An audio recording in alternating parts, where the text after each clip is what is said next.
കേരളത്തിന് അനുവദിക്കുന്ന എയിംസ് കാസർഗോഡിന് ലഭിക്കണമെന്ന് Rajmohan Unnithan MP. This news is brought to you by Padinjath golden diamonds, Cherupuzha, Alakode, Padiyottuchal. കേന്ദ്ര സർക്കാർ അനുവദിക്കുന്ന എയിംസ് കാസർഗോഡ് ജില്ലയിൽ സ്ഥാപിക്കണമെന്ന കാര്യത്തിൽ വിട്ടുവീഴ്ചയില്ലെന്ന് രാജ്മോഹൻ ഉണ്ണിത്താൻ MP പറഞ്ഞു.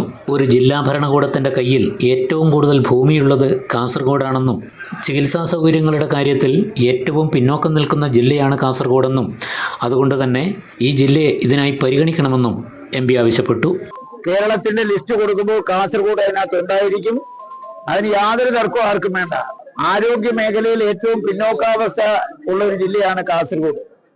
ഞാൻ ഇന്ത്യയുടെ രാഷ്ട്രപതിയെ പോയി കണ്ടിരുന്നു, പ്രധാനമന്ത്രിയെ കണ്ടിരുന്നു. ഞാൻ ഹെൽത്ത് ആൻഡ് ഫാമിലി വെൽഫെയറിന്റെ കൺസൾട്ടേറ്റീവ് കമ്മിറ്റി മെമ്പറാണ്.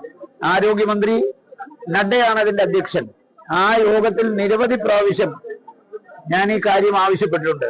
കേരളത്തിലെ മുഖ്യമന്ത്രിയോട് ഞാൻ എല്ലാ MP കോൺഫറൻസിലും മുഖ്യമന്ത്രി ഞാനുമായിട്ട് ഉടക്കുന്നത് ഈ ഒരൊറ്റ കാര്യത്തിന് വേണ്ടിയിട്ടാണ്. അപ്പൊ അതുകൊണ്ട് കേരളത്തിലെ എയിംസ് എവിടെങ്കിലും വരണമെങ്കിൽ അതിന് ഏറ്റവും അനുയോജ്യമായ ജില്ല കാസർഗോഡാണ്. ഒരു ജില്ലാ ഭരണകൂടത്തിന്റെ കയ്യിൽ കേരളത്തിലെ ഏറ്റവും കൂടുതൽ ഭൂമി കൈവശമുള്ള ജില്ലയും കാസർഗോഡാണ്. ഞാൻ മുഖ്യമന്ത്രിയെ കണ്ടിരുന്നു, ആരോഗ്യമന്ത്രിയെ കണ്ടിരുന്നു. അവരോട് കാസർഗോഡ് ജില്ലയെ കൂടി ഇതിൽ പെടുത്തണമെന്ന് ആവശ്യപ്പെട്ടു. കേന്ദ്രത്തിന് ശുപാർശ കൊടുക്കുന്നു. ഈ MP-മാരുടെ യോഗം 9-ാം തീയതി തിരുവനന്തപുരത്ത് ഗസ്റ്റ് ഹൗസിൽ വിളിച്ചിട്ടുണ്ട്. ആ യോഗത്തിൽ നമ്മൾ എന്തൊക്കെ വിഷയങ്ങളാണ് കേന്ദ്ര ഗവൺമെന്റിൽ സമ്മർദ്ദം ചെലുത്തുന്ന വിഷയം വരും. അതിനകത്ത് കാസർഗോഡിന്റെ കാഞ്ഞങ്ങാട് കാണിയൂർ തീവണ്ടിപ്പാത ഉണ്ടാവും, അതുപോലെ തന്നെ എയിംസ് ഉണ്ടാവും. അതുകൊണ്ട് ഞാൻ ഇന്നലെ ആരോഗ്യമന്ത്രിയും ഞാനും കൂടെ തിരുവനന്തപുരത്താണ് ഇങ്ങോട്ട് വന്നത്. ഞാൻ അതിന്റെ എല്ലാ വശങ്ങളും അദ്ദേഹത്തെ ബോധ്യപ്പെടുത്തി കൊടുത്തിട്ടുണ്ട്, മുഖ്യമന്ത്രിയെ ബോധ്യപ്പെടുത്തിയിട്ടുണ്ട്. കഴിഞ്ഞ 2 ദിവസമായി ഞാൻ തിരുവനന്തപുരത്ത് മന്ത്രിമാരെ കണ്ട് കാസർഗോഡിന്റെ ആവശ്യങ്ങൾ ഓരോന്നായി അവരുടെ ശ്രദ്ധയിൽപ്പെടുത്തിക്കൊണ്ടിരിക്കുക.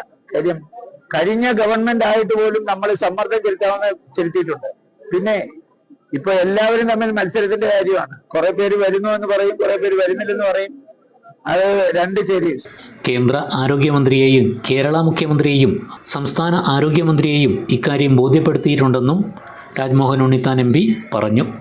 നിങ്ങൾ സ്വർണ്ണാഭരണങ്ങൾ വാങ്ങുമ്പോൾ വഞ്ചിതരാകാതിരിക്കാൻ ജാഗ്രത പാലിക്കുക. 2023 ഏപ്രിൽ 1 മുതൽ സ്വർണ്ണ പരിശുദ്ധി ഉറപ്പുവരുത്തുന്നതിന് കേന്ദ്ര ഗവൺമെന്റ് ആഭരണങ്ങളിൽ HUID നിർബന്ധമാക്കിയിരിക്കുന്നു.